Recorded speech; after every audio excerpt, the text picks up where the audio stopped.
اس دیوار کے گرتے ہی دیوار گرانے والوں پر ایسی ہیبت اور خوف طاری ہوا کہ سب گھبرا کر وہاں سے بھاگ گئے۔ یوں اللہ پاک کے حکم سے اصحاب کہف اپنی نیند سے بیدار ہوئے اور ایک دوسرے سے سلام و کلام میں مشغول ہو گئے۔ جب انہیں بھوک لگی تو اپنے ایک ساتھی جس کا نام یملیخا تھا اس سے کہا کہ تم بازار جا کر نہایت خاموشی سے کھانا لے کر آؤ اور یہ بھی معلوم کرنا کہ دقیانوس ہم لوگوں کے بارے میں کیا ارادہ رکھتا ہے۔ جب یملیخا غار سے نکل کر بازار پہنچے تو یہ دیکھ کر حیران رہ گئے کہ شہر میں ہر طرف اسلام کا چرچا اور بول بالا نظر آ رہا ہے، حتیٰ کہ لوگ اعلانیہ حضرت عیسیٰ علیہ السلام کا کلمہ پڑھ رہے ہیں اور ان کی تعلیمات پر عمل بھی کر رہے ہیں۔ اس کشمکش میں یملیخا ایک دکان پر کھانا لینے کے لیے پہنچے اور کھانے کی قیمت کے بدلے میں دقیانوسی زمانے کا سکہ دکاندار کو دے دیا، جو کہ ظاہر ہے 300 سال پہلے کا تھا اور اب بند ہو چکا تھا، حتیٰ کہ اس کو کوئی پہچاننے والا بھی باقی نہ رہا تھا۔ کرنسی بدل جاتی ہے۔ دکاندار نے یہ سکہ دیکھا تو اس کو شک ہوا کہ شاید اس شخص کو کوئی پرانا خزانہ مل گیا ہے، لہٰذا اس نے یملیخا کو سپاہیوں کے سپرد کروا دیا تاکہ وہ ان سے خزانے کے بارے میں پوچھ گچھ کریں۔ یوں سپاہیوں نے یملیخا کو پکڑ لیا اور ان سے سوال کرنے لگے کہ بتاؤ وہ خزانہ کہاں ہے۔ جواب میں یملیخا نے کہا کہ میرے پاس کوئی خزانہ موجود نہیں ہے، یہ ہمارا ہی روپیہ ہے۔ سپاہیوں نے کہا کہ ہم کیسے مان لیں، کیونکہ یہ سکہ تو 300 سال پرانا ہے جبکہ تم لوگ ابھی جوان ہو، لہٰذا سچ سچ بتاؤ کہ معاملہ آخر کیا ہے تاکہ اس کا کوئی مناسب حل نکالا جا سکے۔ جواب میں یملیخا نے کہا کہ پہلے مجھے یہ بتاؤ کہ دقیانوس بادشاہ کا کیا حال ہے۔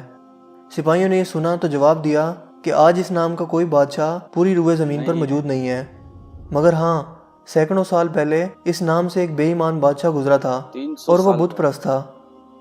یہ جواب سن کر یملیخا ششدر اور پریشان ہو کر رہ گئے اور بتایا کہ ابھی کل ہی تو ہم اس کے شر سے اپنا ایمان اور جان بچا کر بھاگے تھے اور میں اور میرے ساتھی قریب کے ایک غار میں چھپ گئے تھے، جبکہ میرے باقی ساتھی اس وقت بھی اس غار میں موجود ہیں۔ تم لوگ میرے ساتھ چل کر خود ہی ان کو کیوں نہیں دیکھ لیتے؟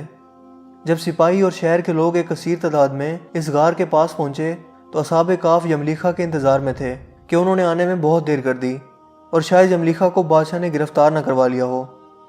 جب غار پر بہت سے آدمی پہنچے اور شور و گل سنائی دینے لگا تو اصحاب کہف سمجھے کہ شاید دقیانوس کی فوج ہمارا تعاقب کر کے غار تک آن پہنچی ہے، لہٰذا وہ اللہ پاک کے ذکر و اذکار اور اس کی حمد و ثنا میں مصروف ہو گئے۔ سپاہیوں نے غار پر پہنچ کر وہ تانبے کا صندوق برآمد کر لیا اور اس کے اندر سے تختی کو نکال کر پڑھا تو وہاں اصحاب کہف کے نام اور یہ لکھا ہوا تھا کہ یہ مومنوں کی جماعت ہے اور اپنے دین کی حفاظت کے لیے دقیانوس بادشاہ کے خوف سے اس غار میں پناہ گزین ہوئی ہے اور دقیانوس نے غصے میں آ کر اس غار کے منہ کو بند کروا دیا ہے، لہٰذا جب کبھی بھی یہ غار کھلے تو لوگ اصحاب کہف کا حال یہاں سے معلوم کر سکیں۔ سپاہی یہ دیکھ کر حیران و پریشان رہ گئے اور جب کچھ سمجھ نہ آیا تو اپنے بادشاہ بیدروس کو اصحاب کہف کی اطلاع دی۔ بیدروس بادشاہ نے جب یہ خبر سنی تو فوراً اپنے عمرہ اور عمائدین شہر کے ساتھ اس غار پر پہنچ گیا۔ اصحاب کہف نے غار سے نکل کر بادشاہ سے تمام واقعہ بیان کیا۔ بیدروس نے سجدہ گزار ہو کر اللہ پاک کا شکر ادا کیا کہ اے اللہ میری دعا قبول ہوئی اور آپ نے ایسی نشانی ظاہر فرما دی کہ انسان موت کے بعد زندہ ہونے کا یقین ضرور کرے گا۔ اس کے بعد اصحاب کہف نے بیدروس بادشاہ کو دعا دی کہ اللہ تمہاری بادشاہی میں برکت عطا کرے، اور سلام کرنے کے بعد دوبارہ اسی غار میں واپس چلے گئے اور دوبارہ وہیں جا کر سو گئے جہاں سے بیدار ہوئے تھے۔ لہٰذا اسی نیند کی حالت میں اللہ پاک نے ان اصحاب کہف کو موت دے دی۔ بادشاہ بیدروس نے سال کی لکڑی کا صندوق بنوا کر اصحاب کہف کی لاشوں کو اس میں رکھوا دیا۔ بیدروس بادشاہ نے غار کے منہ پر ایک مسجد بھی بنوا دی اور سالانہ ایک دن مقرر کر دیا جب لوگ اصحاب کہف کی قبروں کی زیارت کے لیے آیا کرتے تھے۔ دوستو، اصحاب کہف کی تعداد کے بارے میں علماء کرام کی بہت سی رائے پائی جاتی ہیں۔ حضرت عبداللہ بن عباس فرماتے ہیں کہ اصحاب کہف کی تعداد 7 ہے، جبکہ 8واں ان کا کتا تھا، جبکہ ان کے ناموں میں بھی کافی اختلاف موجود ہے۔ حضرت علی رضی اللہ تعالیٰ عنہ سے روایت ہے کہ ان کے نام یہ تھے: یملیخا، مکشمنا، مشلینا، مرموش، گبرنوش، شازنوش، اور 7واں ایک چرواہا تھا جو ان کے ساتھ چل پڑا تھا، جس کا ذکر آپ نے نہیں فرمایا، جبکہ ان لوگوں کے کتے کا نام کثیر تھا۔ دوستوں، یہاں سوچنے کی بات یہ ہے کہ آخر ایسا کیسے ممکن ہوا؟ اصحاب کہف پر وقت اثر انداز کیوں نہیں ہوا اور نہ ہی ان کے جسمانی خد و خال میں کوئی تبدیلی واقع ہوئی، جبکہ ان کے آس پاس 300 سال کا وقت گزر گیا؟